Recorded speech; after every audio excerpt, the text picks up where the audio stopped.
Ka nisur asfaltimi i rrugës Krenz-Nang, një rrugë prej 3 kilometra, e cila do të shtrihet edhe në lagjet e këtyre fshatrave.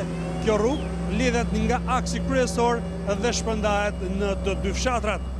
Për banorët, kjo rrugë është si një ëndër që po bëhet realitet. Prej vitesh ajo ishte amortizuar dhe u shkaktonte vështirësi të mëdha në qarkullim, veçanërisht gjatë stinës së dimrit. Kjo punë nuk u të pagum, punë më mirë për ne, ma me kulli, ma me o të s'ka. Jena shqipen shumë, po kena vujt për qëtë punë, në lorë të kërku, ma më funder, edhe. Kjo rrugë është një gjanë e mrekullueshme për ne, se nuk e kena menuar se për në banë kjo rrugë kështu kaq. Si me thonë në autostradën e Tiranës apo. Kryetari i Bashkisë Kukës Albert Halilaj inspektoi nga afër punimet duke theksuar se ky investim do të ndikojë në përmirësimin e rrjetit rrugor dhe të infrastrukturës në tërësi.